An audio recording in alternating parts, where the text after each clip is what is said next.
Tumingin si Jesus sa mga alagad at sinabi, Mapalad kayong mga dukha, sapagkat kayo'y paghaharian ng Diyos.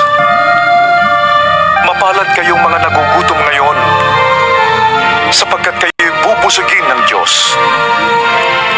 Mapalad kayong mga tumatangis ngayon, sapagkat kayo'y magagalak. Mapalad kayo kung dahil sa inyong pagsunod sa anak ng tao ay kinapupuotan kayo, ipinagtatabuyan at nilalait ng mga tao at pinagbibintangang kayo ay masama.